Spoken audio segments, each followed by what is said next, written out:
wrong. Oh, someone forgot to set it. Okay, the Planning and Zoning meeting for November 8th, 2017 will now come to order. Please stand with us for the Pledge of Allegiance.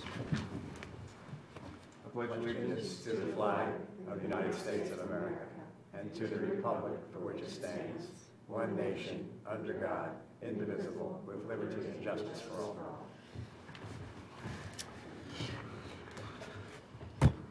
When do you want to do it? You want to do it now? Or Now is fine. That would be good, because then we could take roll call and have... Absolutely. I'd like to invite our newest member, Suzanne Noel Copeland, as an alternate member to join me at the podium for her swearing in.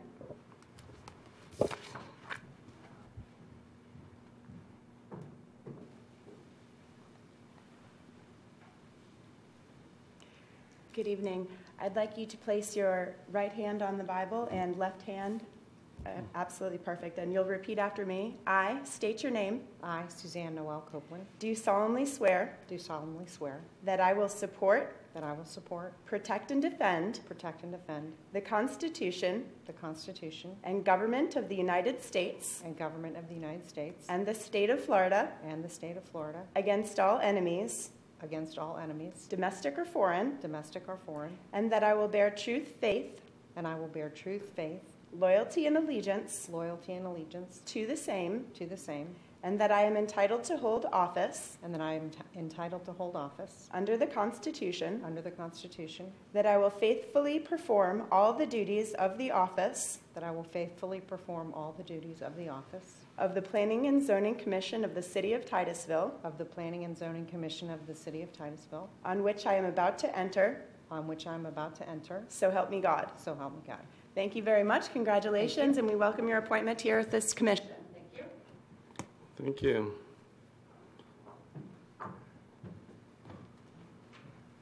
All right. Next is roll call. Chairman Williams, Here. Vice Chairman Shavir, Here. Secretary Chambers, Dr. Faison, Member Baker, Here. Member Ritchie, Here. Member Noel Copeland, Here. School Board Member Hare. Here. And we have quorum. Next is approval of minutes for October 18th, 2017.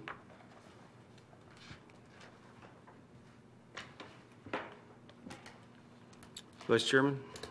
Mr. Chairman, I make a motion to approve the minutes from October 18, 2017. Is there a second? All in favor say aye. Aye. Okay. All persons who anticipate speaking on any public hearing item must first fill out the oath card to be heard on that agenda item and sign the oath card contained thereon. These cards are located on the table near the entrance to the council chamber or may be obtained from the recording secretary. This meeting will be conducted in accordance to procedure adopted in Resolution 24-1997. Those speaking in favor of a request will be heard first, those opposed will be heard second, and those who wish to make a public comment on an item will speak third. The applicant may make a brief rebuttal if necessary. A representative from either side, for or against, may cross-examine a witness. Anyone who speaks is considered a witness. If you have photographs, sketches, or documents you desire the commission to consider, they must be submitted into evidence and will be retained by the city. I feel like I'm like one of them car commercials. But please submit such exhibits to the recording secretary. Staff, has all items been properly advertised? Yes, I have. And has anybody on this commission had the opportunity to visit or talk to anybody about the items coming before us? All right, so with that, we have no consent agenda items, no old business, and so we'll start with new business. Okay, the first item, item 9A, starts on page 10 of your packet. I'm going to be reading from page 12 of your packet, which is the first page of the staff report. And before we get into this, I just wanted to make it clear that this is two agenda items basically that we rolled together. One is a small-scale comprehensive plan amendment that covers approximately 9.25 acres of this property, and the other is a planned development rezoning with master plan that covers approximately 25.6 acres. So whenever we get to the point of making a vote, I would request that we make two separate votes, one for the comprehensive plan amendment and one for the rezoning request. But I will cover both of them at the same time to hopefully reduce any confusion. So the applicant is requesting to amend the land use on approximately 9.25 acres of property and rezone approximately 25.6 acres of property located east of South Street and north of Fox Lake Road. The request is to amend the future land use map from the medium density residential and actually that should just be from the conservation land use designation to the high density residential land use designation. The request also proposes to rezone from the multifamily high density residential R3, multifamily medium density residential R2, and open space and recreation OR zoning districts to a new planned development PD zoning with a master plan for the purposes of constructing a new residential subdivision with 61 lots. The lots will be a minimum of 50 feet wide and 6,000 square feet in area. The applicant is proposing to utilize a credit that is established in the land development regulations to provide a little bit less than 35% of this required open space. However, the open space that is being required is above the 30% that is required when the credit is used. On page 33 of your packet is the master plan for this development. The majority of the lots are located on the western portion of the property nearest South Street, but there is one of the streets will go back towards the east and contain another series of lots. As part of this open space credit that has been requested by the developer, they're proposing to install a fountain in the wet retention area along with a pavilion and associated amenities, and then also on the eastern, kind of the southeastern portion of the property, is marked as Tract D on the master plan. They're going to be preserving a stand of trees and also including some amenities such as picnic tables and things like that so that people can take advantage of the open space that will be preserved through this process.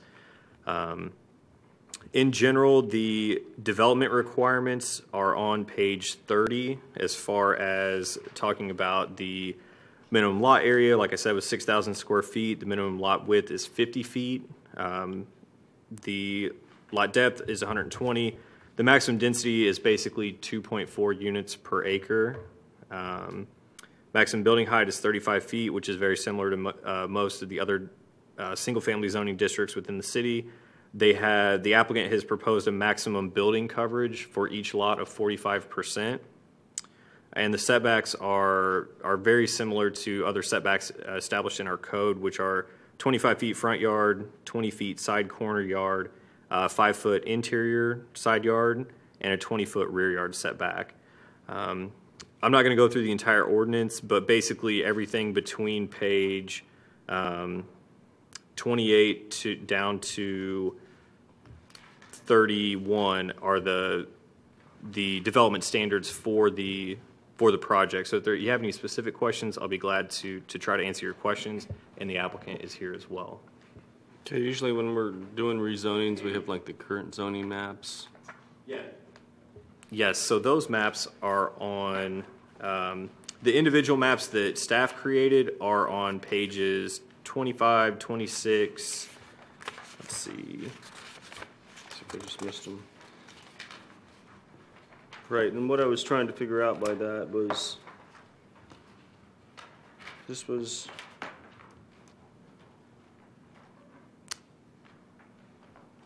there also is an overall zoning plan on page 34. This was provided by the applicant and does a very good job of describing the changes that are occurring as far as the land use and the well, what I was trying to ascertain was the current zoning and the configuration, and because generally that gives me a sense of the previous, when it previously came up. And so one of the comments in this was that there wasn't a wetland delineation done on this in the original application. Mm-hmm. And so I thought that was a little odd considering that back in the day, literally every single item we were very, very heavy wetland oriented back mm-hmm. then. And so they did the truth or whatever it's called on everything. And so I'm trying to figure out what was the true nature of conservation. We've done different things. So this is good for you when you do come up. So, it's just trying to understand, you know, if it's, I understand when things are truly not wetlands. I also understand when you have a wetland that's basically an enclave, you're going to kill it. And so anything under 5 acres, and I understand that, but so I just wanted to understand if this was truly upland, if it was truly conservation, and that's also why I was looking for the present day map, and I just really didn't see it. So what I did see is a black and white one. Probably the best map that would illustrate the area that was illustrated as not being wetlands would be the map on page 22. Right, and I can see the conservation in the green, but So but basically, the area that they're proposing to change is just within that black hatching, and basically what I did on that is traced the wetlands delineation that was provided to staff from the applicant as being uplands. So in this case, there will be very minimal impacts to the wetlands, mainly in the very narrow part where the road goes through. But I on saw the that south. there's going to be a small mitigation on that. Correct. But the other thing is on that is the, I thought that we agreed, I wouldn't say agreed, but when we do have these type of changes, that we would get a environmental report stating the conditions of that land if we were doing some type of change like this. The code doesn't require that. A lot of times if people are going to impact the 5 acre threshold, a lot of times that's where that comes into play. If anything more than 5 acres is going to be impacted, then something more significant. But this is a very small portion of where a wetland, kind of a tip of a wetland. So no formal environmental assessment was required. But that's why I was saying, I will, and you can come up and, it's better to get out these questions now so that when you get up, you're well prepared to answer them. So what is the total impact on wetland on this again? The applicant probably has this Okay. information better So- than I, handy. And that's why I was asking specifically about the current zoning maps and changing, because when this did come up before, we're doing what is the zoning changes? It's from high residential, or high, let me go back to this. The current land use that's being changed is conservation. It's going to high density residential. Right. There's 3 zoning districts actually that are being changed over to planned development. Right. The multifamily high density, multifamily medium density, and open space and recreation Okay. zoning districts will be changed. And right, and that's why I'm bringing this up front, just because that is an extreme change. And so all right, so I'm done with that, and I got my questions out there so that you're prepared to respond to them. Are there any other questions of staff? No? All right, so we will open this to the public. First card, William Alcock. Mr. Alcott, right? Yes, William Alcott, Okay. 3160 Dixie Highway Northeast. Okay, now Trevor's done a very good job of explaining everything about this project, the rezoning in his staff report. I understand you have some questions about the wetlands and environmental. Environmental studies have been done. There's an active St. John's permit on this project. This project was previously permitted as a 107-unit townhouse community. We want to change that over to single family. The wetland lines were approved by St. John's Water Management District and Army Corps of Engineers. Those permits are still valid. We're going to modify the permits in order to accomplish this. So those permits will require modification. So as far as the wetland delineations, they're accurate wetland delineations based on approvals by St. John's and Army Corps, who have jurisdiction over these wetlands. And they've been surveyed. This is all based on the survey. The reason why I asked that is because the comment was saying that previously they weren't done, when it sounds like they were done previously in the original Yes, they rezoning were. for townhomes. That's correct. Okay. And there is the active permit Okay. with the Water Management District. So that's still active for approximately another year. But with this application, once we get past the zoning, get on to engineering, we will revise that. We will be updating tortoise surveys and a couple of other things, but we're not going to do that until we get through the zoning, because that may have changed from previous years. If you have any other questions. I'm looking at Exhibit B, where you show the wetlands and development. I'm looking at Exhibit B, the master plan, Yes. and I kind of understand what's going on, but just for my own information, preserved wetlands, I'm looking out the area that's delineated, and I'm just curious about that property where the development is actually going to take place. Was that sufficiently high, or did it have to have infill brought in to bring it up to, The upland area where we're putting lots, yeah? we're going to place some fill in there in some areas. It's in what's considered to be the AE flood zone portions of it. The easternmost portion is above the flood zone, but there is some of it that is below the flood zone. In Titusville, if we develop within the flood zone, we have to provide what's called compensatory storage, which we have done so, and there's another exhibit. Do they have that exhibit? Included. I thought There's I an included a exhibit flood that map. shows where fill is being placed within the 100-year floodplain and where compensatory storage is being You had provided. language in there for the lots that are affected. Yeah. That came from the master plan that was provided, so that's not language that staff created. Yeah. Engineering on this project is about 90% complete. We had to get to that point to make sure that it would even work to pass the zoning.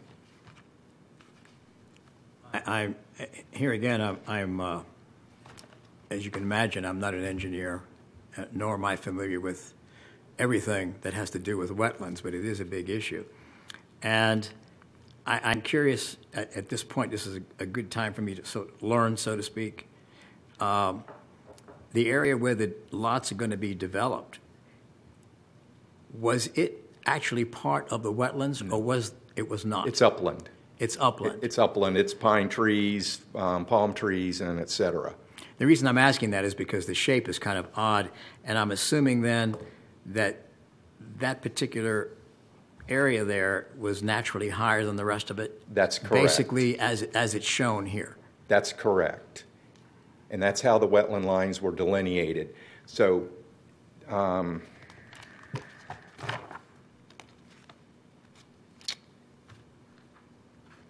yeah, the boundary of the development follows mostly the defined wetland line. Everything inside of that is upland, with the exception of approximately a 0.75 acre area of impact, which has already been permitted with the district. The mitigation has already been provided and accepted by the district. That's already been done with the previous development. So we maintained that same crossing at the same location. We actually reduced it from the previous plan. And the reason I'm digging a little bit deeper, recently, we've had all this rain, and we had some flooded areas around town. And these properties have been around for many, many, many years, and yet they got flooded out. And I'm just wondering, how is that runoff handled in a development like this? Because a lot of the properties along Knox McRae and 405, okay, they retained a lot of water. Matter of fact, some of them still have water. And here we are, going into 2 weeks after this storm. And so with all of the surrounding wetlands, how do you compensate for that runoff? I mean, it was a lot of water, regardless of, and some of the places have retention around their homes, and they still got flooded. So how does this, explain to me how this works without surrounded by this wetlands? How are you going to? The development's significantly higher than the wetlands here. And the wetland is the receiving water body. That's an immense wetland. I don't know the acreage of it, but it's hundreds of acres of wetland. And it is The lowest finished floor elevation in the project will be approximately 5 feet above Okay. the wetland. There has been a 100-year flood elevation established for that area by FEMA. We will be well above that. And the area within that flood zone will be taken out of the flood zone after we fill. And we go back to FEMA and they will update their maps. So we'll be significantly higher.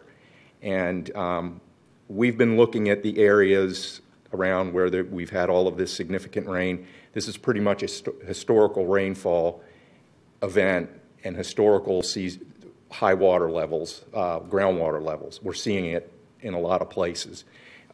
We'll take that into consideration in the final design here. I was just curious about how that was going to be handled because some of these properties obviously were not elevated properly going back, say, 30, 40 years, 50 years Right. ago. Most new developments are fairly well designed. The other thing that takes place in here with the environmental consultants is they establish what the seasonal water levels are. They look at the rings on the trees and whatnot, and they can establish what seasonal high waters and normal water levels.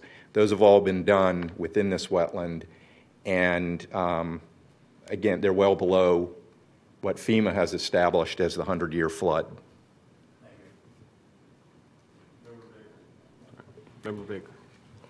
I have a question for you. What if you're going to ask for your permit to be revised? What if St. John's Water Management does not do that? What are you? They will. We've already met with them. This is a better plan for them than what was previously done. Okay.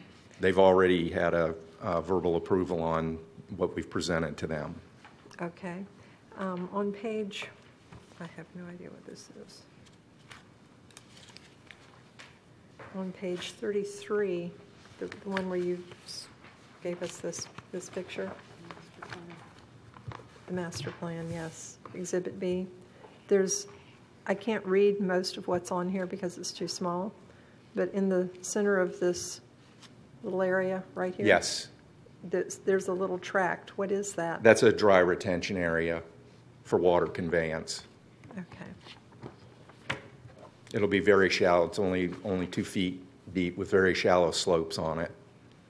Okay. Back over to page 14, it's talking about tract D and the oak trees that you're planning to preserve. Yes. And then it goes on to say the area will be graded and sodded, and several picnic tables will be placed under several of the preserved oak trees, though the finished grade will be lowered slightly.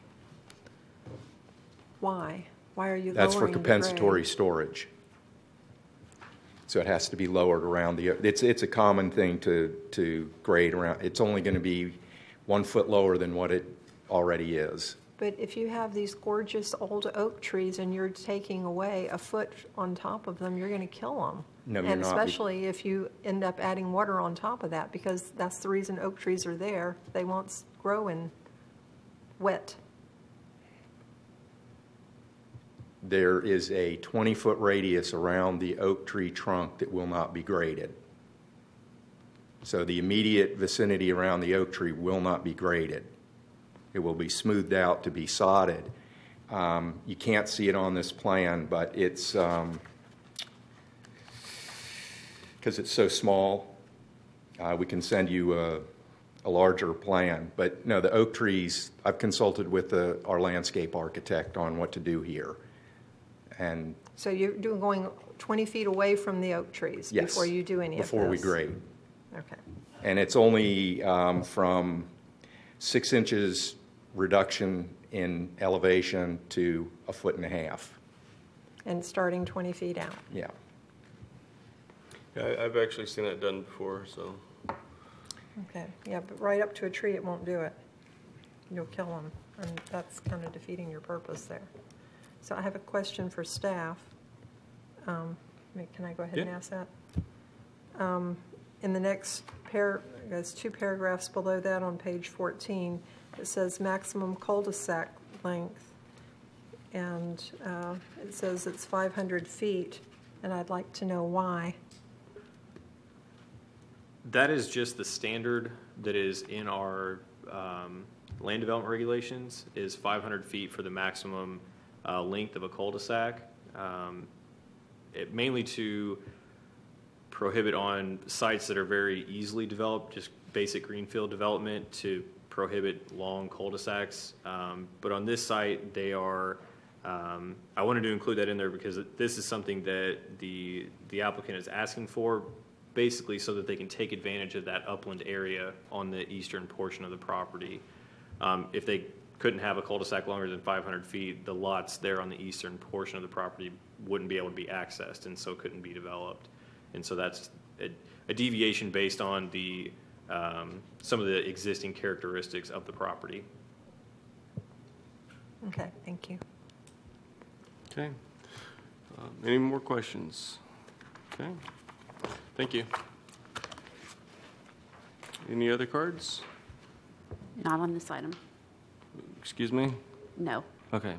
So we'll close this to the public, bring it back for the board. One of the things I did like about this project was underground utilities. I thought that's awesome. I know that back in the day, Councilman Eigelman, when he was on the commission, or not the commission, on the city council, he's always pushed for that, and I would love to see more and more. I think that would be something that the city should look at, giving some incentives instead of water fountains. But I mean, you know, hey, I can definitely understand you get 5%, but to me, that is more productive to that neighborhood with underground utilities. That's actually a standard in our code anyways, that all new developments have to have underground utilities. Now, in a lot of along commercial he changed corridors that back in and the things day. like that, developers aren't required to bury like existing infrastructure within the right of way, but anything new like a subdivision, they all have to have their infrastructure underground. Yeah, it would have definitely made a difference a little bit ago. Okay, so with that, are there any other questions for staff? Or any comments? Anything that, okay. So do we have a motion on this item? And please remember, Two motions. two motions, please. Yes, thank you. Got it in my notes.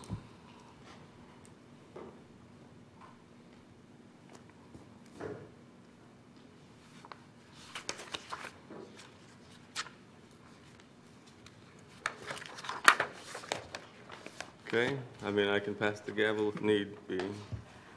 I'll make a motion to approve small-scale comprehensive plan amendment SSA number 3-2017. Vice Chairman, did you have anything? Sorry. Okay, is there a second? Second. Can we have roll call on this? Member Baker? Yes. Vice Chairman Shavir? Yes. Member Ritchie? Yes. Member Noel Copeland? Yes. Chairman Williams? Yes. Okay. Can we get a second motion for the rezoning? Rezoning? You did the small scale, right? Okay. I'll make a motion to approve plan development rezoning with master plan REZ number 4-2017. Okay, is there a second? Second. Can we have a roll call on this? Vice Chairman Shavir? Yes. Member Baker? Yes. Member Noel Copeland? Yes. Member Ritchie? Yes. Chairman Williams? Yes. Motion passes. Thank you. Thank you.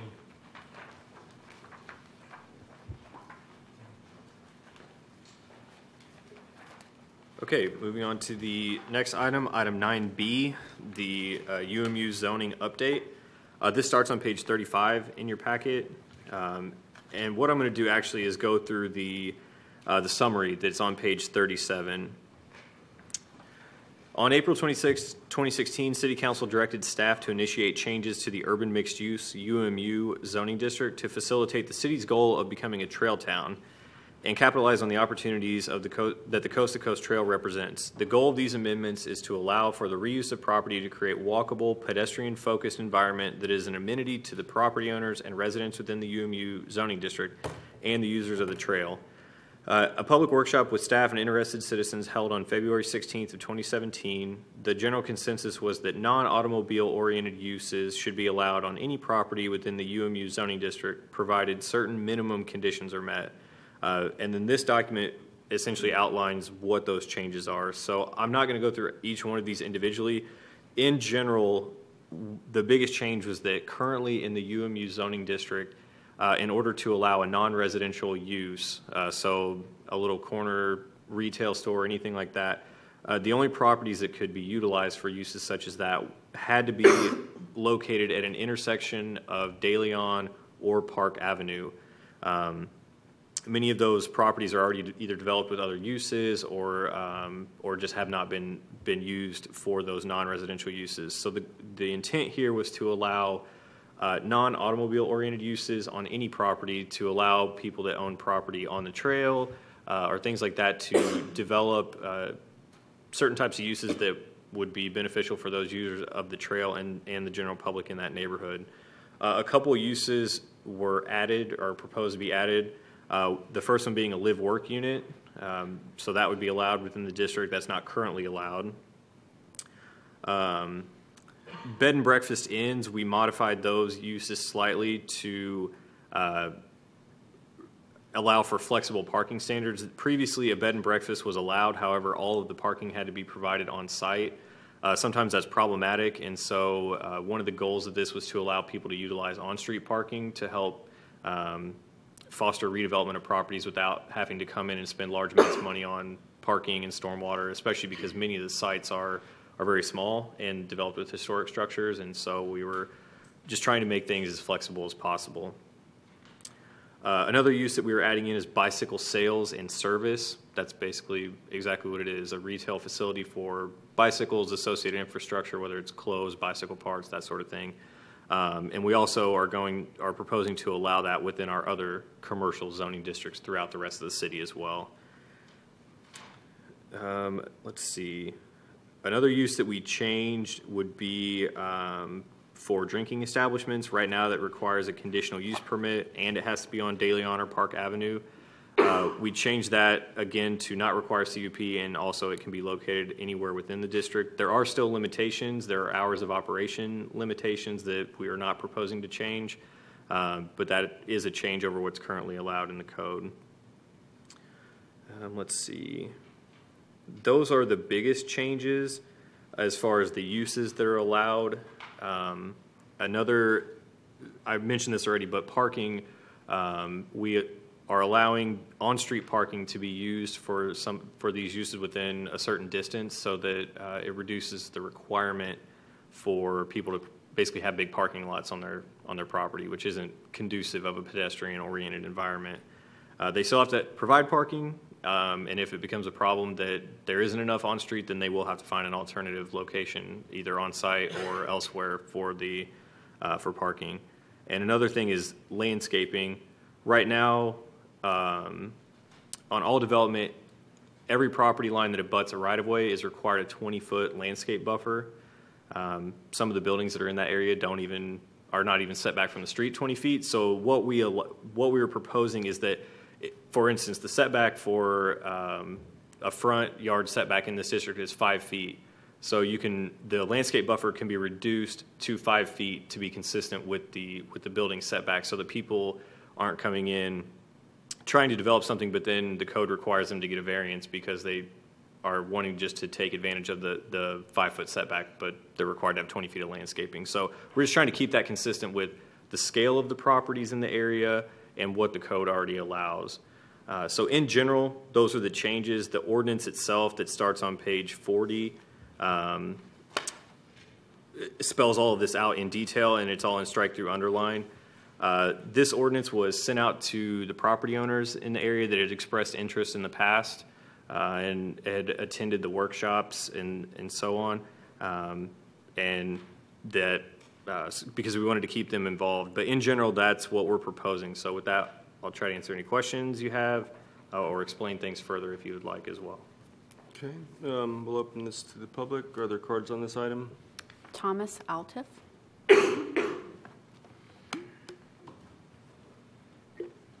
Thank you.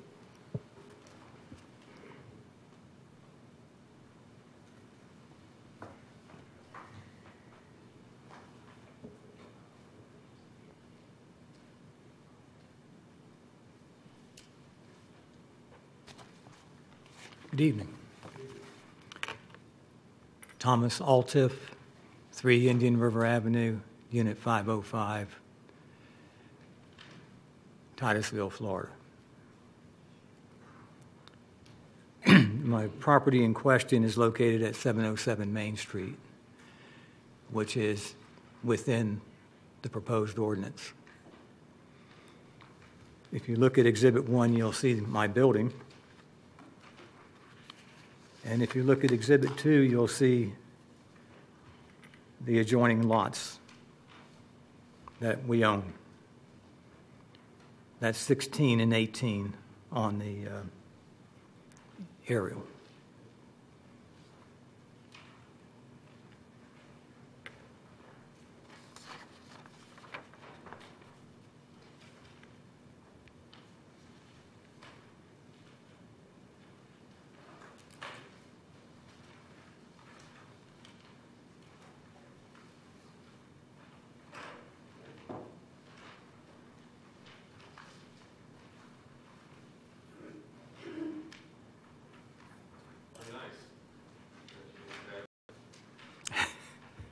It makes it easier for me.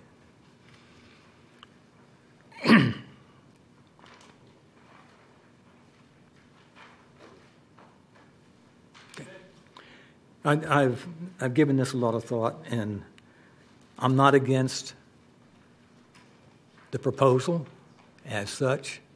What bothers me most is that it'll make my adjoining lots useless for the next 10 to 15 years. And I base that on the fact that I brought a slide presentation with me, but I didn't have it in PowerPoint, so the gentleman could not put it up on the screen.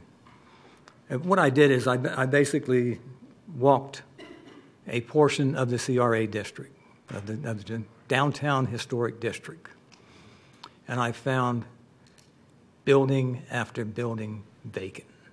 And I took photographs of it because I wanted you to see this. I also found buildings that looked terrible. If you're coming in on Garden Street, you have a gas station that's been closed for I don't know how long on the corner of Palm and Garden, which is in the historic district, and nothing has been done about it. It's a brownfield. The tanks have not been removed, but the building could be taken down and grass could be planted over that lot. Where I'm going with this is, shouldn't we infill the downtown historic district, the CRA district, before we rezone something that's not going to happen in the next 10 years? When you look at the vacancies downtown, it's clear. There's property owners that own property that do nothing with it. That's vacant. I built a building on 2 vacant lots at 410 South Hopkins, Kayaks by Bo. Beautiful building. What my intent was to improve downtown. The way I see it now, all this is doing is freezing everything in this proposed ordinance, where nothing will change. But even more than that, what bothers me is, if you look at Exhibit 3,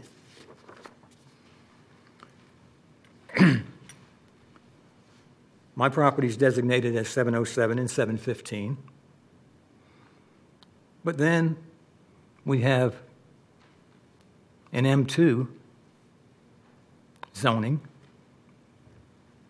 on the corner of where the trail comes into Main Street. A little further down, we have an M1 zoning. And I guess my problem is this.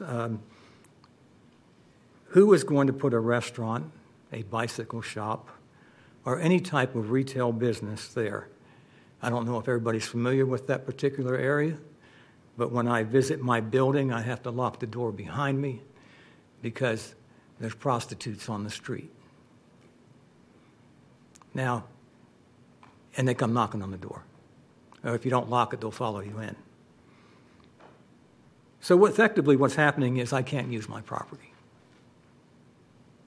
I can't expand the existing building. And I have a couple proposals that may solve the problem. I don't think it's so much a zoning problem, and I'm for Titusville expanding, and I'm for Titusville being everything it can possibly be. I own property on Washington. I own property on Hopkins. I own property on Garden Street. Well, I own it, and Seacoast National Bank owns it too, so it's not quite me. And I've always been an advocate for Titusville being the best that it can be. And I envision Titusville being a New Smyrna Beach or a Cocoa Village. And there's no reason why it shouldn't be. My proposal for this area would be to change the ordinance so that it deals with a building that can be constructed on those vacant lots that is easily repurposed. And by that I mean, if I wanted to construct a warehouse on 715, I would have a facade on it so that it didn't look like a warehouse. And when we eventually reach that stage of crossing those railroad tracks and trying to do something with those properties, it could be used as something else.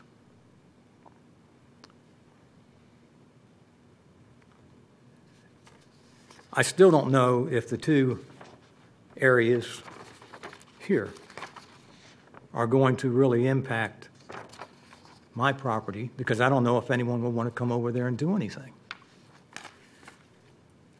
Exhibit 4 is just an overview of the entire area in the trail. If the ordinance isn't modified, I'm opposed to it.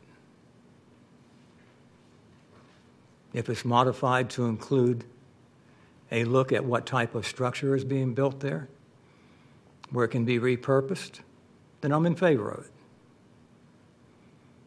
I truly doubt if I will see in my lifetime a lot of development over there. I would be glad to answer any questions. All right, so I actually had a question for you, because one of the things that you were saying is that as written, are you saying this ordinance, you wouldn't be able to develop your property on Main Street? Well, I'm trying to understand why you wouldn't be able to. Well, if I look at the ordinance, the only things that are allowed are craft and hobby shop, advertising agency, art studio, barber and beauty salon, bed and breakfast, bicycle sales and service, ceramic shop, shoe stores, convenience stores. I mean, I'm not going to go through the entire list. Restaurants. I thought maybe I just misunderstood. And, I thought we were adding those to UMU. Correct. We are expanding the list of allowable Yeah. uses. Currently, right now, on that stretch of Main Street, all that could be developed would be residential type uses. No commercial uses would be allowed unless a CUP was requested first. And so by changing this ordinance, we're drastically expanding how many types of uses could be allowed. We're not reducing, we're expanding is what I took it as. Well, they're reducing what is existing in my existing usage because I can't use my existing usage. For warehouse? Well, I can't put a warehouse up there, as an example. So, I want to make sure I'm not reading this wrong. Under UMU, you're saying it's conditional use permit, or conditional use, or not allowed at all? It wouldn't be allowed at all. There are certain commercial uses that could be allowed through a CUP process because that property is not located at an intersection of Park or De Leon. But, a warehouse would not be able to be built, but by processing this ordinance, a variety of other non-residential uses would still be allowed, commercial uses and residential uses. So it's not a limitation by any means over what is already in the code. So, but I thought under UMU you could, can you put a warehouse currently if this was not adopted in UMU? No. Okay. Existing industrial uses can be continued, Yeah. That was a change that was done in 07 and 09. Yeah. So those kind of uses can continue in those existing facilities, but no new industrial facilities can be added. And expansions can only be conducted on the same property where that industrial use is already occurring. So basically the intent of that was to prohibit an industrial property owner from acquiring let's say a single family home next door, or even a vacant piece of property next door, and then expanding that industrial use onto that other lot. And the whole reason that those changes were done in 07 and 09 were in response to people in the neighborhood that were concerned about the proliferation of industrial uses in that area. And it's historically been a mix, but they were concerned about those industrial uses expanding. And so that's why that change came about. When we originally talked about this area, it was the industrial uses that were there first, is my understanding of the day.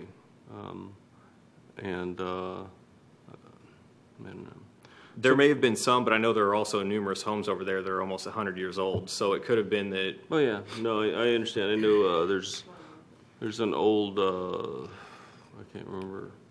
It's Canaveral, and it's actually it's right behind you have Boggs, and I don't know if it's Canaveral. That's my mom's property, the 708 and 208, the Sears and Roebucks.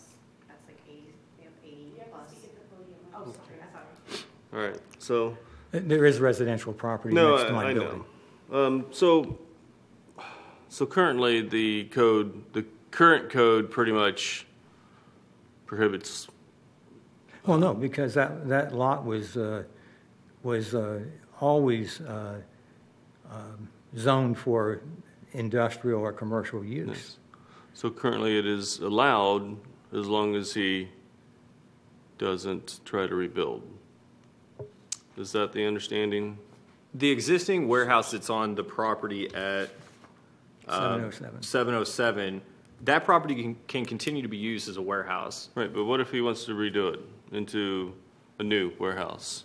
As long as the use is not discontinued for more than 6 months, like let's say the building is heavily damaged in during a hurricane or something like that. As long as the use is not discontinued, the building could be rebuilt. The issue here is the property next door, 715, is currently vacant. So he would not be able to construct a warehouse on that property because it wasn't currently existing when these regulations were put into place. So my argument is that it's unusable. But what would you be able to, what I'm trying to ascertain is that the current code, if we do nothing and we don't pass this, it doesn't change anything for you. So right now what you basically told us was that if you could use aesthetic standards, and I'm looking at it like I think it's downtown mixed use has some aesthetic standards that they apply. Is that correct? There are architectural guidelines, architectural standards. Correct, but I don't know that they would necessarily accomplish what Mr. Altif is referring to. And that's where I'm trying to understand. That was the recommendation that you had. Yes. So what I'm trying to understand is if that was, I mean, I can understand if we had architectural standards in UMU, that would definitely be a plus for that area. But how would it make it better for you to develop that property? I mean, you could. I could put up a building that has a front on it where it doesn't look like a warehouse, and it can be easily repurposed later on into another type of business. You know, But the problem with that is you still couldn't have a warehouse. You could have something that doesn't look like a warehouse, but the standards right now, even today, you can't have a warehouse on that. And on the tiny property, on the one labeled 16. 16 is the building and 18 is the vacant. Oh, sorry, 18 is vacant. That's Right. substantial then. Okay, that's a good thing right here. Yeah, that's a substantial piece of property. I mean, my point being is, I have a list of what's going to be allowed under the urban mixed use. No one is going to build any of these on that property until downtown is filled in. And who knows when that's going to be, because every time a business opens, it closes, or the property owners become greedy and cause them to leave. Right. There's a restaurant that was opened and lasted a year, and it was a great attraction for downtown. If you walk downtown and you look at that block in particular, what you will find, the Baldwin Plaza, empty, because the landowner obviously has the rate too high. If you go down Main Street and look at the buildings, empty, obviously because the landowner has the rent too high. If you're on Washington Street and you're looking at the empty buildings, it's the same. Can anyone see downtown infilling where they would need to cross these railroad tracks in the near future, in 10 years, in 5 years? No. So what's happening is I have a lot that I can't use. And I could put a new building on it and improve the area with a facade on it. I mean, it'd be a great improvement to the area. But this is how I'm stuck on this. I mean, if the city would like to buy it, I'll sell it to the city. I mean, what I'm asking for is to be able to use this property. When you look at M2 and M1, who's going to put a nice business in between two industrial? Yeah. It just doesn't make sense to me. I got a couple of people that have questions of you. Member Ritchie? Do you have plans that you're currently wanting to build on that lot? Yes, I made a deposit on a steel building. And there's nothing wrong with steel buildings if you put a facade on the front. If you go to Winter Park and look at the REI Sports Building, which is in Winter Park Village, it's a steel building. It doesn't look like it from the front, but it is.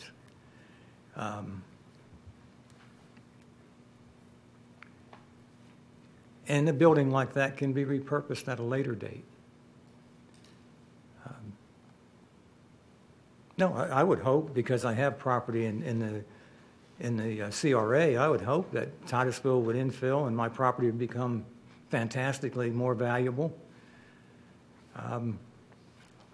But I can't see that in the foreseeable future, the way things are going and the way people are holding on to their property and not doing anything with it. I agree with you to the extent, excuse me, that it would be nice to see Titusville become like a nice little winter park or New Smyrna Beach, and I think we're trying to push it that way. I really think that with all the new residential developments coming in, I'm assuming the people are going to come from somewhere. So, I mean, if we can make downtown Titusville to fit shopping and retail for these people, I think it would be great. But, we do have a long way to go, but we got to think about the process to get there. And I think this is kind of the process, but I understand your dilemma too. So it's a little bit of a convoluted thing right now. Because the ordinance limits the type of businesses that can be put there. So you don't think any of these businesses would fit that area? Well, I could put a used car lot there. We have two downtown in the CRA district. I mean, come on, this is what I'm talking about. It is exactly this. The ordinance doesn't cover used car lots. I wouldn't put one there anyway. I just Right. see that out as an example. What I'm saying is it's incredibly restrictive, and even more restrictive than the downtown mixed use. Obviously. So what are we trying to achieve here? I'm for having an urban mixed use. I'm for improving that area. I'm for improving downtown. I put money downtown, along with Seacoast Bank. But, you know,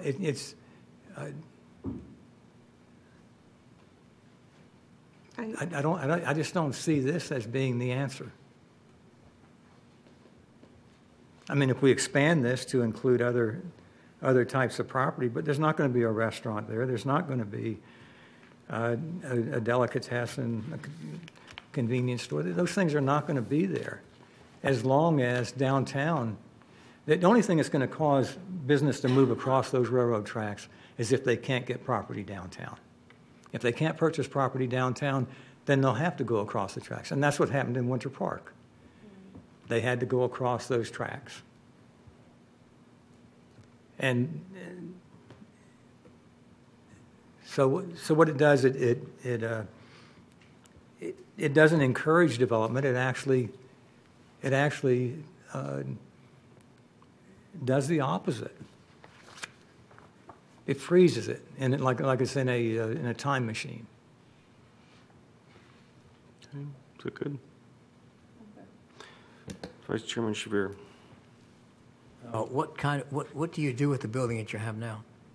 What kind of warehousing are you talking about? I store my kayaks. I have the kayak store downtown, so I store kayaks in there, and I repair kayaks in that building. So, I have staff. He uses the building for his current business. Is there some way that would continue on in this particular case here? No, because the properties are not conjoined. They are two separate properties, and the way the code is written, when dealing with industrial uses, which a warehouse is considered an industrial use by the code, that it cannot be expanded on property that was not previously existing before a date that is established in the code, which was in 2009. So the existing warehouse that he is currently using, he can continue to use that property as a warehouse. But as far as building a new warehouse on the adjacent vacant property, that is not allowable currently in the land development regulations. Nothing about that is changing through this update process. He cannot currently build a warehouse on that site, and even if this ordinance is adopted, he still would not be able to build a warehouse on that property. He could develop a large variety of other uses, including commercial uses and residential uses, but industrial uses would not be allowed on that vacant property. The whole intent of this ordinance was not to be more restrictive. It was to allow flexibility and allow more uses on properties in downtown. That was the directive that council gave to staff. That's what we reviewed with the public. Everyone seemed to be in agreement that the uses that we had listed in there, even at the last P&Z meeting that the public attended on this topic, everyone seemed to pretty much be in agreement, and the consensus was around these kind of lower intensity non-residential uses that could be used by the people on the trail were appropriate. And so that is the reason that the list was drafted the way it was drafted. I'm trying to how much of an impact is the use that you're using your building for now? What specifically goes on in that building? Currently, I store kayaks and I repair kayaks. So that's not a very intense use. No. Okay. So I'm going to ask staff, in view of what he does in that building, is there some way to, I mean, this is not a high impact business. This ordinance in no way will prohibit the existing use that is going on in that building. An industrial use was previously occurring in that warehouse, which is why it has been allowed to continue being used as a warehouse and facility for repairs. The issue in this case is that the proposal to construct an additional warehouse building on the adjacent property, that's not currently allowed, and we're not proposing to make that allowed. But in no way are we trying to limit the existing use of the warehouse that's already occupied. Okay, I get that. I'm just trying to see if something can be done. If there was to be a conditional use, limited only to this gentleman's possible expansion for his type of business? Is that theoretically possible? I would strongly recommend that not be considered, because that is a very slippery slope from a legal aspect. Picking and choosing who can request a conditional use is going to be very difficult to justify. Right, his uses would be, we would consider light. The problem is that you have other businesses that would not be. In a general term, from a planning perspective, the use that you're talking about is warehousing and repair. Today it's kayaks. There's no guarantee that it stays that. It could turn easily into something else that does have nuisance issues such as noise or odor or things like that associated with it. And that's the reason that even in 2007 and 2009, when they originally went through this process, those are the reasons why they went through that process, to limit where those industrial uses could expand in this area. Thank you. I just have one more point then. Since we have two properties that were cut out of this area, they could just cut my property out as well, and then I would be equitable with these two. Wait, this one is right at the trailhead, and it's industrial. This one over here is industrial. So why weren't they included in the ordinance as part of the UMU? I don't have an answer for that question. That was done during 2007 and 2009. I don't know the reason why the boundaries were drawn the way they were drawn, but that is how they were adopted. A district, that's all, and that was the. But the new boundary being drawn could have included those as well. It includes the property adjoining right here, right along the trail. Yes. So why weren't they included in it? I mean, honestly, it's been several years, but what I do recall is the uses that were on that corner is what I do recall. Well, and I'm not adverse to any other business, but the fact of the matter, if you want to make the area better, what you do is the trailhead is right there. You include all those properties in it, and at such time as those properties change, then the land can be used for this long list of restaurants and everything else we have here. So just real quick, and then I'll get you. Here's what I would suggest. Please understand that this was a council recommendation that they wanted to expand the code. Mm-hmm. Okay, I would suggest that you go to council and you say, make a request. Can you expand it more? At this point in time, we're looking at expanding it this much, not this much. I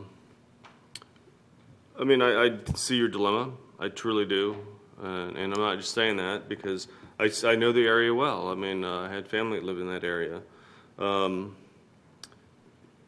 I also understand the issue with the crime in that area. And during the last time we discussed this, I think we were at the fire department that night.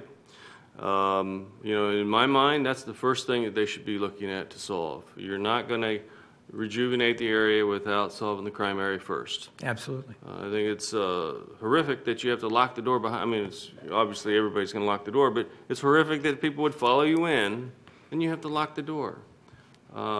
This is a known problem. Everybody in Titusville knows about this. It's not a secret. And yet we still have the problem. I've said this before, I'm not a police officer, I'm not the police chief. They know what they're doing. I don't know if it's been going on since I first moved to Titusville. Don't know if it's a problem that they can solve. But I do think that if this is going to be the trailhead, that is the first problem you should be working on.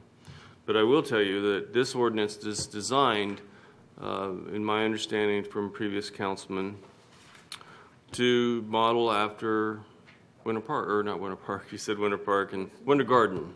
Yes. And so it's encouraging that type of development to do that. you know, on one hand, I mean, I truly, you know, I wish, and I don't know if you owned the property when they made that decision back in 2009. I did not. But at that time, with that change, the person could have come back to the city and say, hey, you just, you know, I lost money because of this change, and now it's been so many years. It was a known use. But I would encourage you, call a councilman, talk to them. But honestly, I do see this as a plus for that area. For your particular use, no, I mean, it's, I don't know any way around it. Right. I really don't. As I said, I have mixed feelings, and I'm for the new designation. However, I don't see anything happening there for the next 10 years, which actually freezes everything because nothing can change. Except adding, you can't add a business where no one will go across those tracks and visit it. I mean, it's... The other part of what you're saying, I did like the fact that you were talking about creating some type of design standards, architectural standards. That would be a plus. I mean, that is a true recommendation I think I would definitely be on board with. As far as adding warehouses area, we're trying to migrate away from that to create more of, I guess, commerce and sales. It's just like with your business, if your business that you have on Hopkins was on that, I mean, it's the same concept. You know, you want to attract that type of people. Right. And so, I mean, you understand this. You Oh, understand yes. this more than the average citizen, I'm sure. So it's nothing personally, but it is a long-term goal of the city. But it's just like anything else. And I don't mean, the CRA has been around forever. Yes. And we're still dealing with this area. We've added downtown mixed use. We've increased the CRA. We're still dealing with this area. And the problem is, and I said this a long time ago, until you get the businesses to join on board and be a part of the plan, and think more long-term, the whole plan's not going to work. But the problem is they're like anybody else. They need to make a living too. And so to get everybody on board is very difficult. And so I understand both sides. I truly do. But I think the city is making a right move to encourage these type of businesses for a trail. In your case, I'm truly sorry that you have a large, looks like a very large piece of land there. I do. And one more thing, and then I'll shut up. If he was to take that property, because we've done this before, and he was to, I can't remember the title, it's something of title where they can join the properties. Is that doable? He could complete a unity of title on Unity those of title, properties. yeah. However, it would not entitle any additional expansions onto that newly added property. Basically, the way the land development regulations are written is that it more or less, it didn't freeze the property boundaries. People can still consolidate properties, but industrial uses are limited to only the property they were on. But here's why I'm saying this. Okay, so you have a large building, but if you were to redo that building and then utilize the other side for parking, is that doable? That before this property was sold, the previous owner came in and talked to us about that, and basically everyone determined that no, because you're still using. It's a warehouse space, but it's really parking now. It's parking, but you're still allowing an expansion of industrial use by utilizing the adjacent parcel, because otherwise the required parking couldn't be accommodated on site, and if it doesn't fit, you're still using adjacent property to satisfy the needs of that use. So if you just put a parking lot there and kept it separate and built it to the 5-foot setbacks. If open parking was an allowable use, potentially, but that, unfortunately, that's not an allowable use in that. So it doesn't solve that problem. All right, well, I'm trying to be creative, No, but I I'm sure you've already been there. I appreciate, yes, I have. I considered uniting the property, and actually I filled out the form for the property appraiser's office until I found out it would not do any good to take that step. Now, on the other part, I know that I think this is in the district, right? if he was to approach and say, I want to change this, That would be. I want to change this designation to a different use. Meaning applying for a comprehensive plan amendment and rezoning? Yes. There's nothing prohibiting any property owner from applying for that, but I don't know how favorably either staff or council or this commission would view that change until It's we on have the an border, application to review. as he Yeah. said. No, they would not approve it. New council. And I don't want to spend the money required to I understand. get this done. So Member Ritchie. I just won't invest any more money. That's all. I guess I'm confused with, you're not in favor of this amendment, but right now you can't build a warehouse on it either way. So, I mean, how is this going to be more of a conflict than it already is? Well, because this further restricts by listing specific businesses that can go in there. I'm further restricted. In other words, as it was before, I could have put any type of commercial business I wanted in there. Like we talked about this before, though. This is an expanded list. Correct. This is So- an expanded list. This is in no way a restriction over what's currently Items that they're allowed. listing were things that you couldn't put in there before.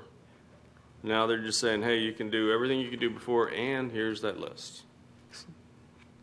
The way our Okay, code is is that- written, if a use is not specifically allowed, it is prohibited. And By that was a recent listing all of change. these uses, Yes. now we are expanding what is allowable on that property, not restricting it further. So before you listed all these properties, what was allowed?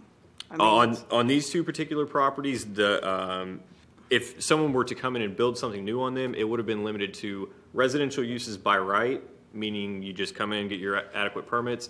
If you wanted to do a non-residential use that was listed in the UMU district, you had to come in and get a conditional use permit for that use. But those uses that you're talking about are still Correct. applicable. So I guess don't understand why this is prohibitive. Is the city saying they'll approve a conditional use permit?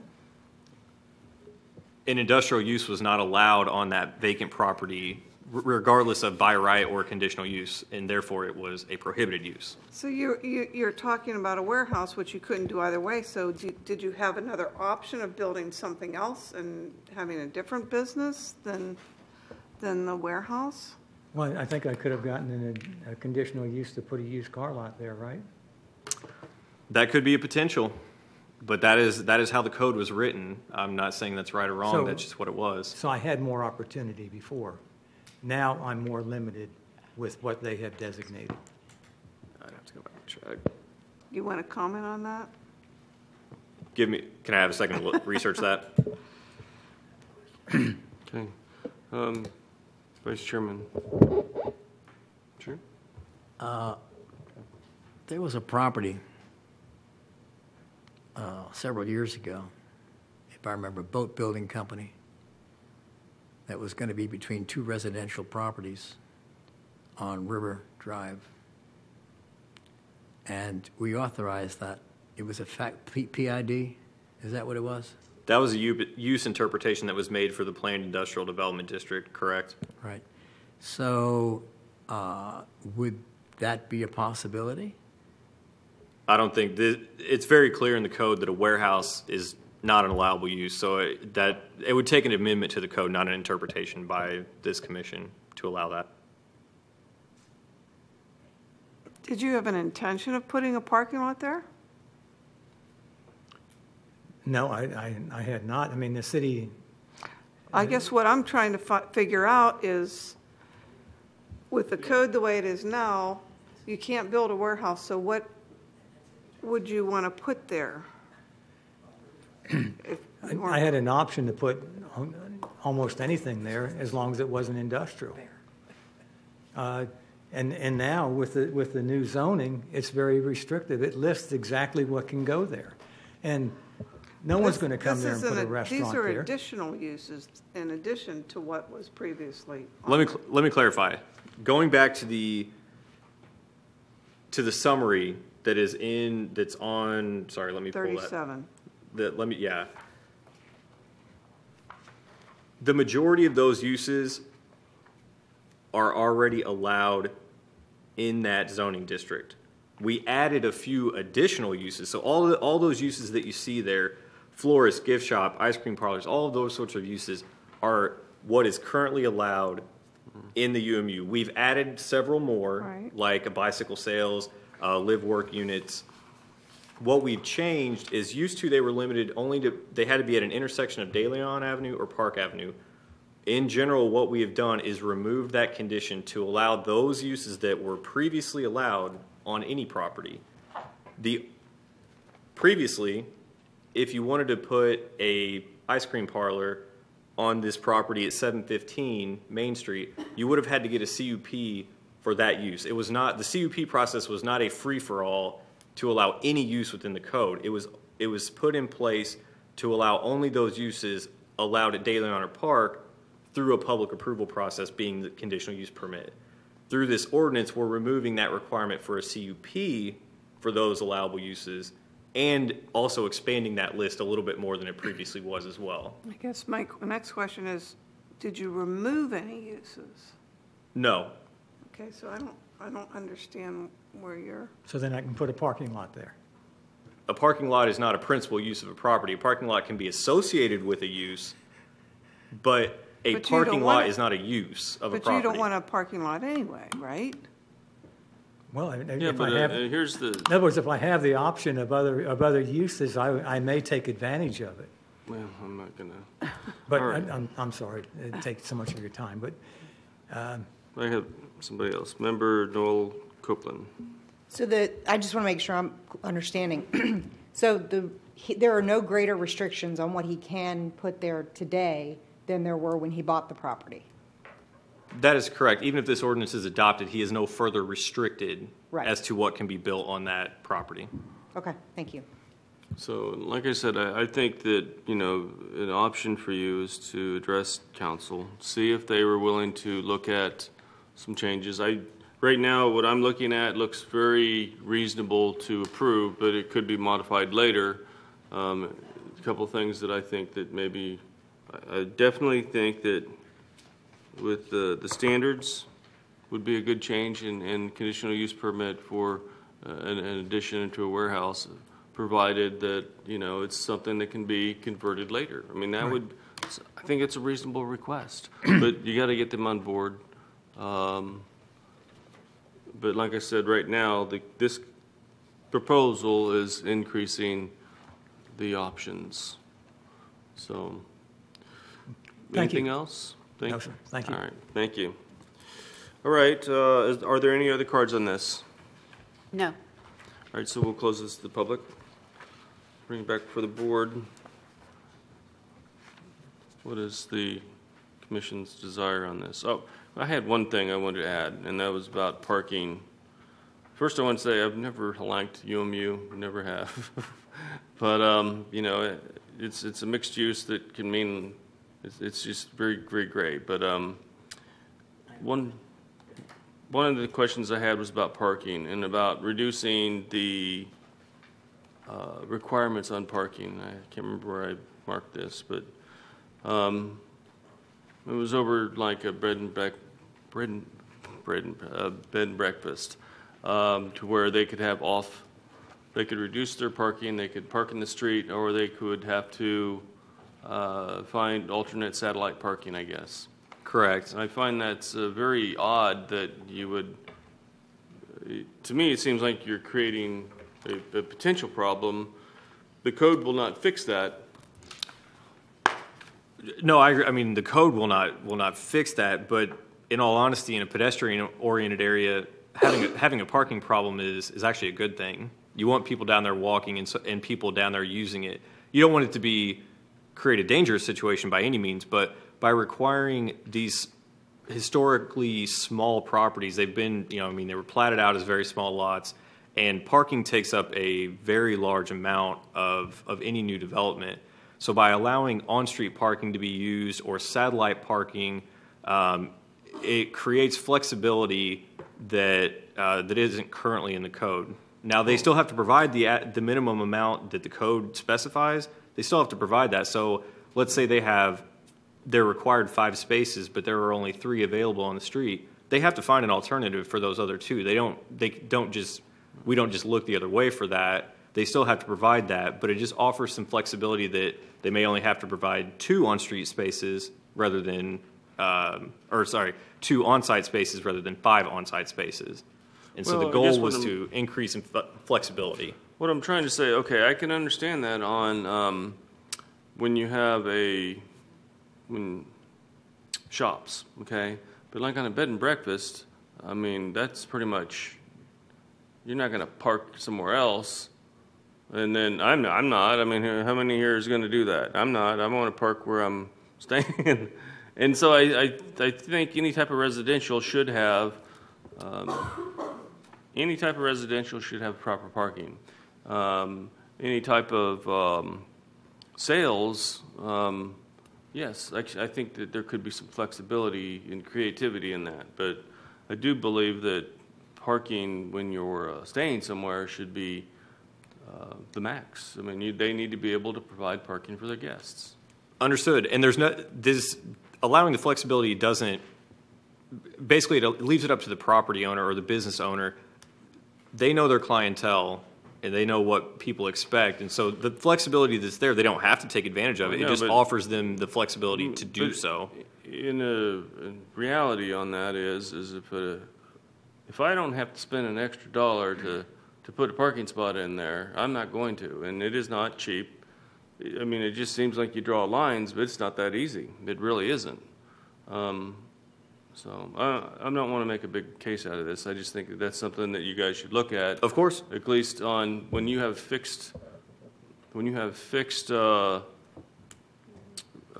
guess you want to say not owners, but fixed residents or whatever, like on something like that. I really don't see a bread and breakfast down here within the next 20 years, but I'm making that point. So it's kind of irrelevant though. So, Vice Chairman Shavir.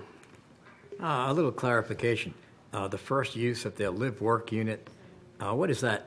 What is that exactly? So a live-work unit is a place that part of a structure is used as a residence and the other part is used as office space or a small retail shop or artisan space, people that do painting or that sort of thing. It allows them to use potentially a property they already own for more than what they're currently using it for. And it's a lot of times a way to get someone who can't afford a place to live and work separately, but they can afford to rent a live-work unit. It offers them that possibility to conduct their work, but also have a place to live at the same time. They're separate portions of the same structure, but it just allows basically more than one use in a building. So theoretically then, a building that was normally used for a residence can be converted to a commercial building? Possibly. They would have to meet all the applicable building codes for that type of use. But yes, for instance, if someone wanted to put a tea shop on the first floor of their home because they don't need all the space for their residential use, they would have the possibility to do that. And along with that, we're talking about parking. How would you adjust the impact of a business like that next to another residence? So in the code, anytime a non-residential use is adjacent to a residential use, they have to provide adequate screening. Most of the time that's through either a fence or a wall, also landscaping. And then for issues of parking, for instance, the amount of parking that would be required for the amount of the property used for commercial would be taken into account along with the amount that's still used for residential. So you're still addressing all of the same issues that a standalone commercial property would be reviewed for. It's just part of the property is residential, part of it is commercial, and so that ratio changes a little bit for how much parking might be required.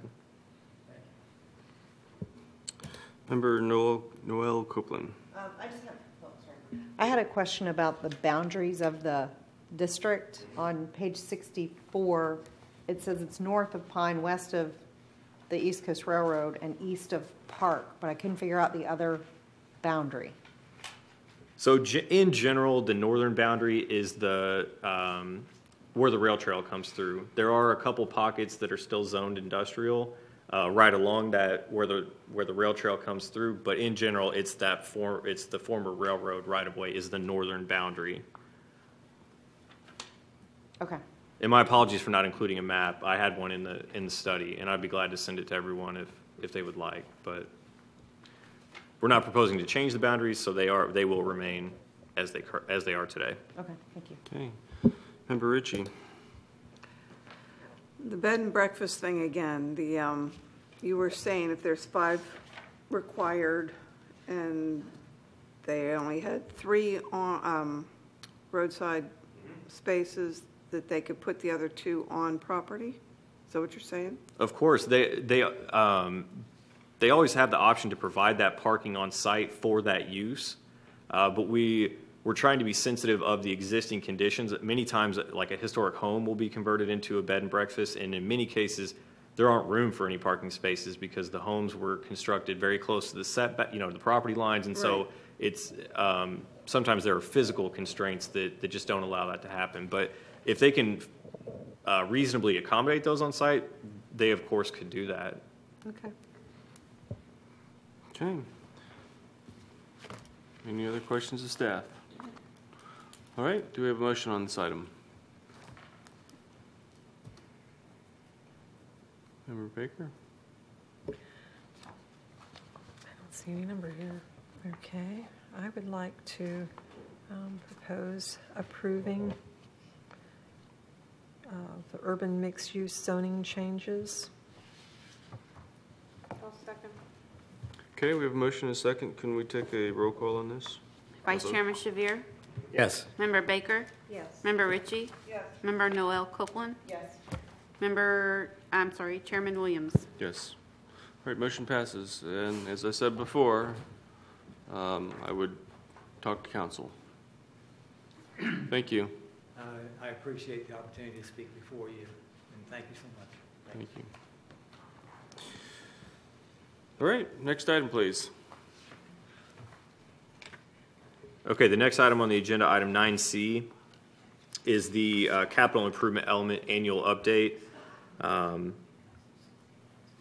Basically, Section 163 of the Florida statutes requires that the city's 5-year capital improvements program that's associated. What page? Oh, sorry, it's I'm reading from page 70. 70? It's the staff report on page 70. Yes. All local governments are required to include a capital improvements element in the comprehensive plan that considers the need for and location of public facilities and provides a component that outlines principles for construction, extension, or increase in capacity of public facilities, as well as a component that outlines principles for correcting existing public facility deficiencies which are necessary to implement the comprehensive plan. The planning period for that element is 5 years. This is the annual update. We do this once every year, and it basically follows the capital improvements program that's adopted by the budget each year. And so the tables that you see starting on page 74, those are basically the capital improvements for the various city utilities and things like that, including water, sewer, public solid waste, roads, things like that. The roads, just for your information, the roads do include improvements that are proposed by FDOT as well. So those are not only local improvements; those are improvements that are conducted by the state as well on any roadways that are within our jurisdiction.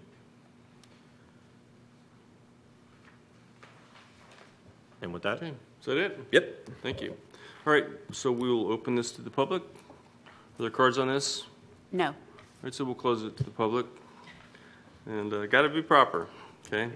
All right, so I had, and I've brought this up in the past, I understand capital improvements, and the only thing that really bothers me is when I see that, and I see stormwater improvements, 380,000, 380,000, 380,000, okay?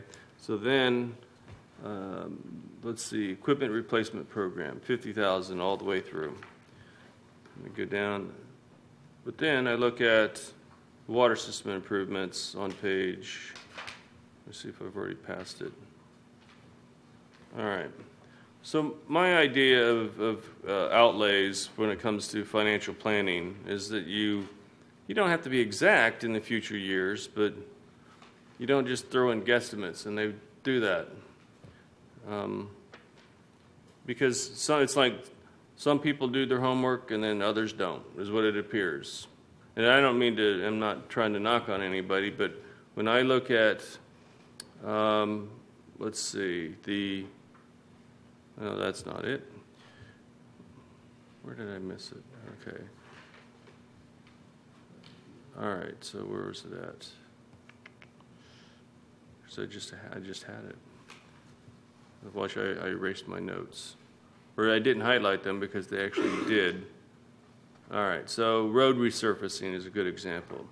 So in fiscal year 18, they say that they're going to they're budgeting $294,000. And then it's 19 is 878. Then it looks like they're adding in inflation and, they're going up.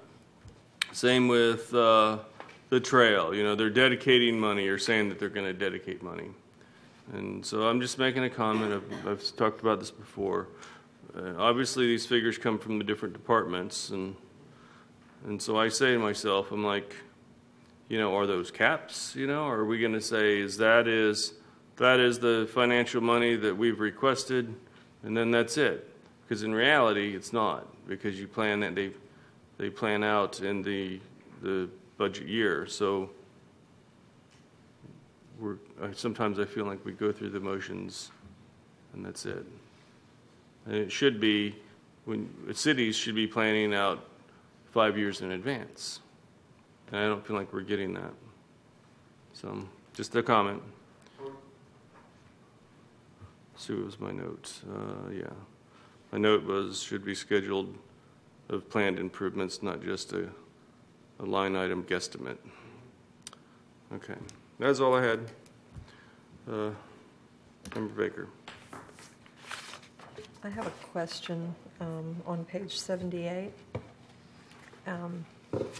I just don't really understand what this is. It says State Road 406, which is Garden Street, from west of Farrell Avenue north to Washington Avenue. It's not east. Well, the direction they would be going is east. I think the street is Farrell Avenue North is the full street name.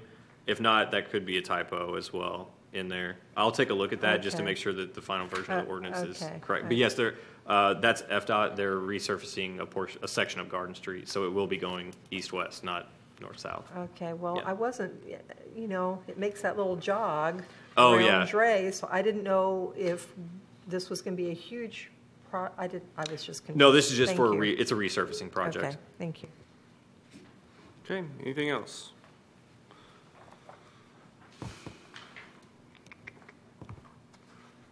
I can't remember. Do we have to make a motion on this, or is this? Yes, please. All right. So do we have a motion on this item? Make a motion to, I make a motion to approve the annual update on the capital improvement element 2017. Is there a second? Second. Can we have a roll call on this? Member Ritchie. Yes. Member Noel Copeland. Yes. Vice Chairman Shavir. Yes. Member Baker. Yes. Chairman Williams. Yes. All right. Thank you. Next item, please. Yes, item 9D. This starts on page 81 of your packet. This is related to high security fences. The city's current regulations relating to fences and walls is difficult to interpret and enforce. Therefore, staff has developed an ordinance that is consistent with the current utilization of high security fences. Specifically, the proposed ordinance sets forth the following: clarifies the construction or major repair of a fence requires a building permit, provides that the city manager or designee may waive permits for fence repairs in the event of a declared state of emergency, makes security fence requirements consistent in planned industrial development and industrial zoning districts, permits the use of high security fencing where required by federal or state regulation or program, and clarifies the placement of barbed wire on high security fences. Basically, what the code currently requires is that any barbed wire that is on a fence faces towards the inside of a property, whereas by doing a windshield survey and basically just driving around, almost every single barbed wire fence in town faces outwards to deter people from getting into a property. From a land use and development standpoint, we're basically just bringing our code into compliance with the practices that are commonly established everywhere. And so that's essentially the major difference here, is that people can have their barbed wire facing out so long as it doesn't cross their property boundary, and not in, which is what the code currently requires. So that's in general. I'll be glad to answer any question. Okay. We'll open this to the public. Are there any cards on this? No, sir. Okay. Vice Chairman Shabir. Just as a matter of clarification, does this apply to residential as well as commercial? No, this will only apply to industrial and planned industrial development, the PID zoning district, and then all the other industrial districts. Those are the areas where high security fences are allowed. Barbed wire and that sort of thing is not allowed in a residential district. Member Baker. I have a question. It's on page 84, and I think it's actually more than one place in here. I only marked this one. It's up at the top. It says fences that are installed interior to an existing fence. Okay, so you have a fence, and then you're putting a high security fence inside that, and you're allowed to do that, but there's no conditions set up for if that outside fence is all but falling down and will be missing in, say, 2 years' time. Is this now going to be, I read this a while ago, so I don't remember now. Will that now be a problem, code-wise? No, it should not. As so long as the high security fence meets the requirements, basically for a high security fence. If the fence along the property line were to be destroyed or removed, as long as that high security fence continues to meet the requirements of the code, then it will be in compliance with the code. You're not required to have a regular fence and then a high security fence, although it is an option. You can do that. Okay, and can they be separated?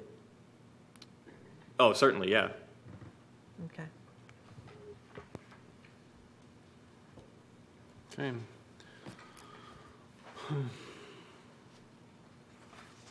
So, are there any other questions?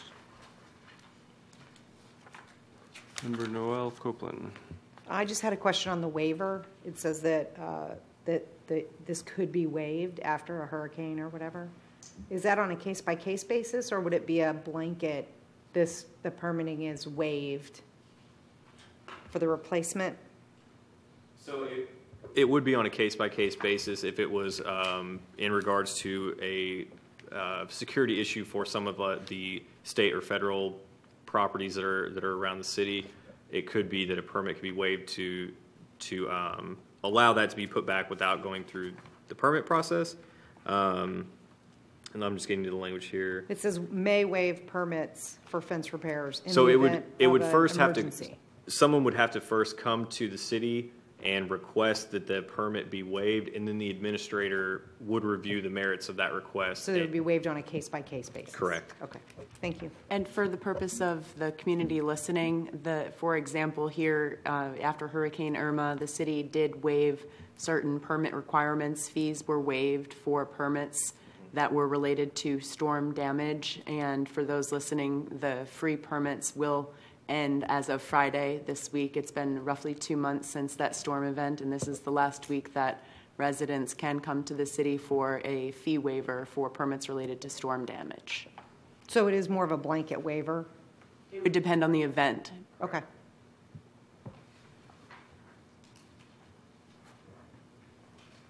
So when I was reading this, I read the title and it talks about adding in, changing for industrial fences, and then you go into the permit, or you go into the language, and it looks like you're changing some of the other. Well, it really affects everything.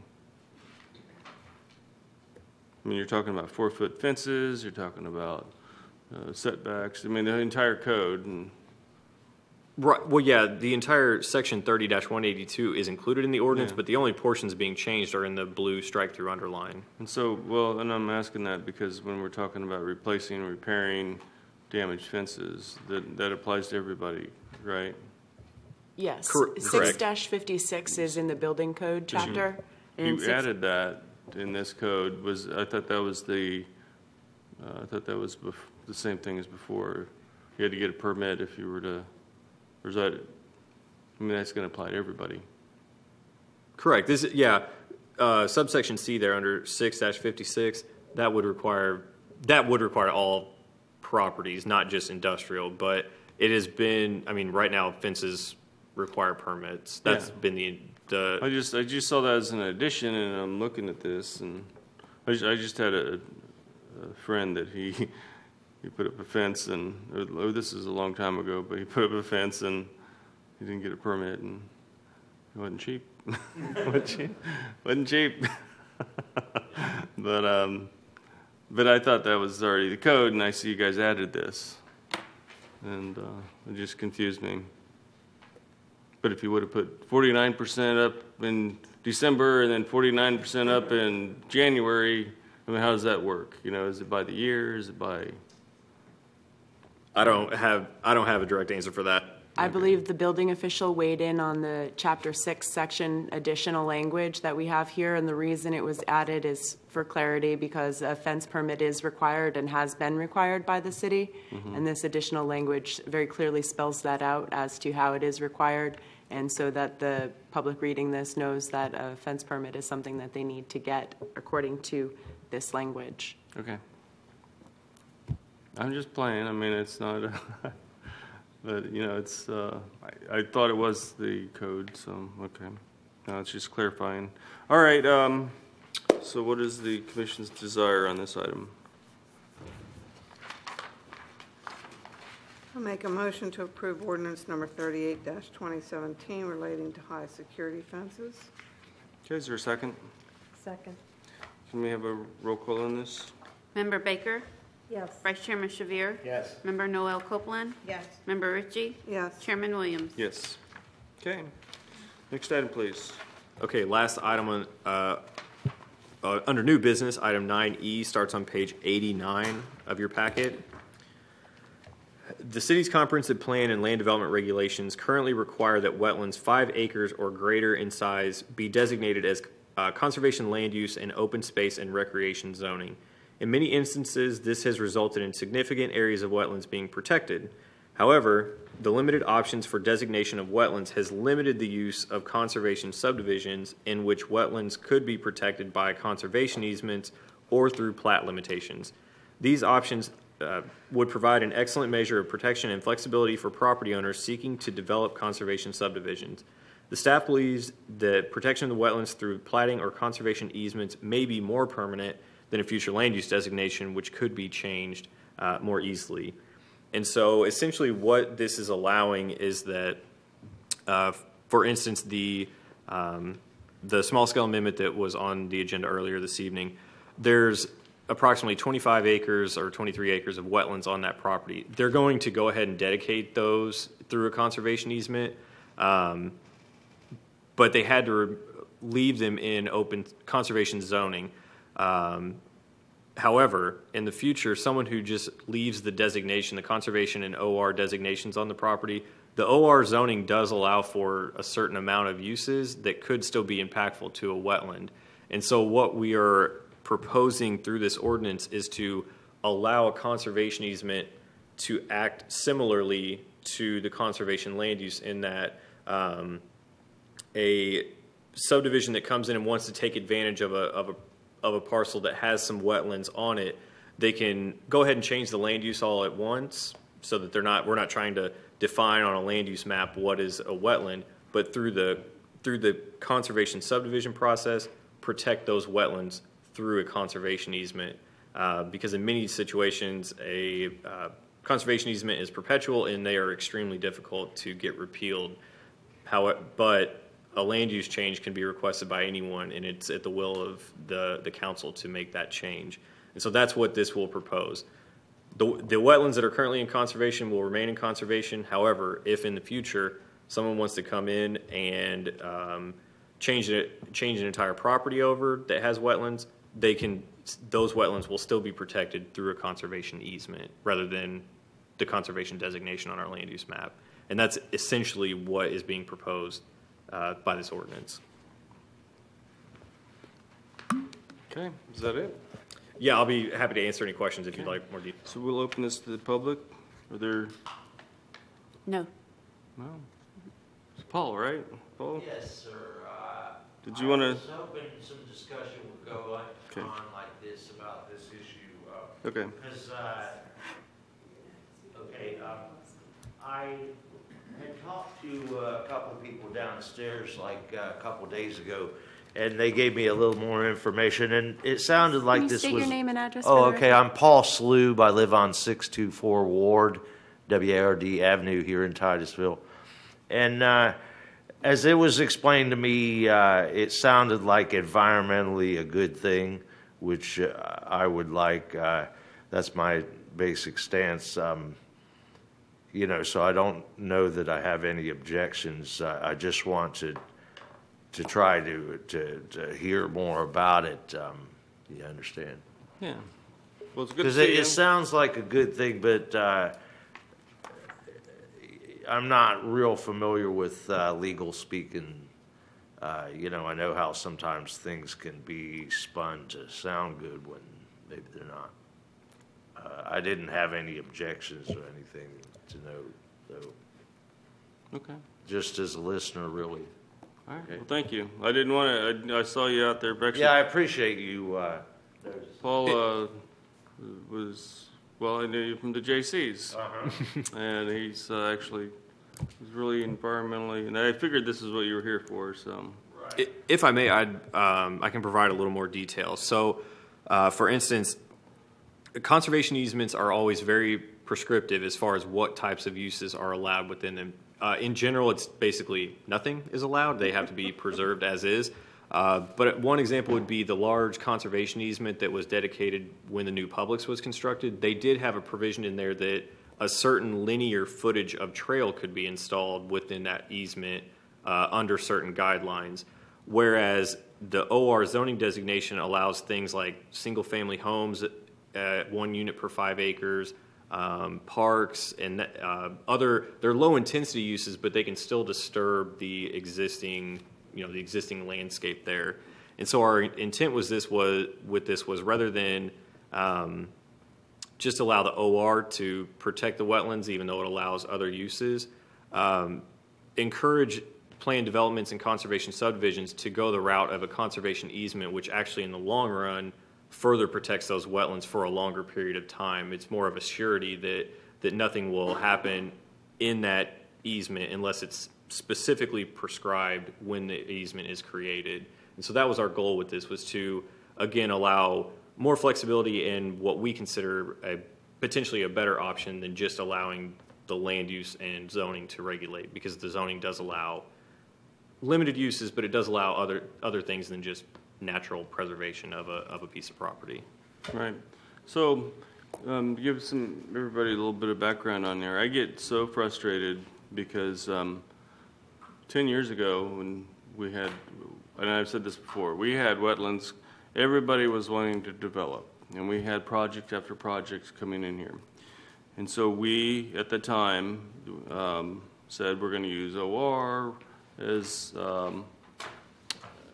a way to take the wetlands, and we're going to put them in an OR, and you'd see the lines, you see some of these things, projects coming up. And what I've seen happen is these projects come back and they say, well, those weren't wetlands, or staff. It's like, I know you weren't here, and I can understand that sometimes it is reading Greek and reading old records, and it's very difficult. So this is a good move, but I feel like this is the third time we've reinvented the wheel. This is a way better version of it to lock it down, and we've talked about that before. Back in the day, I specifically asked how do we get future people to understand what was done on this? And so what has happened all these years is we still haven't gotten it. But I think you guys do. Because back in the day, we didn't have this ability. And it does lock it down. I understand that at 5 acres, and so I'm trying to find the threshold that you're using is 5 acres. Now, what if it is a connected 5 acre to another piece of property? How is that going to work? Let's just say that somebody has a 100-acre piece of property, and that is a sliver that is on their property. How would that be treated? If it trips the threshold that's in the code now, which is the 5 acres, 4.99. Even today, it falls under that, so it doesn't fall under the protection of the wetlands and conservation overlay. So it's not required to be placed in that conservation land use. So what if we were to put language in there to say, and all viable wetlands exclude? I mean, and I say that because that is important. You can kill a wetland, and it's connected to another piece of property, and you're not going to view that. Understood. And so my suggestion, and I know that it's an oddball request, but I mean, I've dealt with this for years after year. Well, and there's a difference between an isolated wetland and a larger wetland. So I can agree that if you have a dying wetland, I think Lowe's there was an issue there, and now we have, what's that little store right next to it? The little Aldi's. Right in there, there was a dying wetland, and there's nothing feeding into it, and it really wasn't going to do much. I can understand when you can't save a wetland. I can understand when the soils kind of don't match up. I do. You can't save all wetlands, but it's very critical that we make a major effort because they are, as I've seen development happen here, we see an increase in flooding.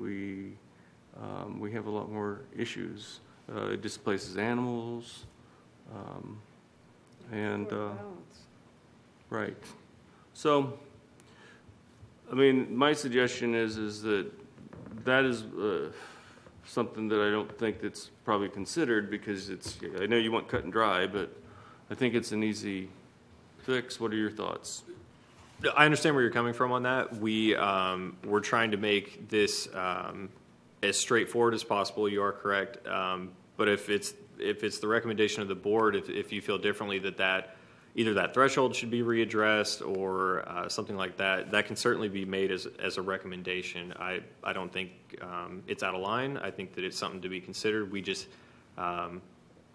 that wasn't included specifically as part of the advisability for us to move forward, so that's why we didn't change that threshold. But it could certainly be recommended as part of it. Right. I mean, I think the language could be really simple, where it says 5 acres is the threshold unless a smaller is connected to a larger viable wetland. Okay. I mean, that's pretty cut and dry still. Sure, absolutely. Okay. So there are no cards on this? No, Correct? sir. So we'll close this to the public. Are there any questions of staff? None? What is the commission's desire?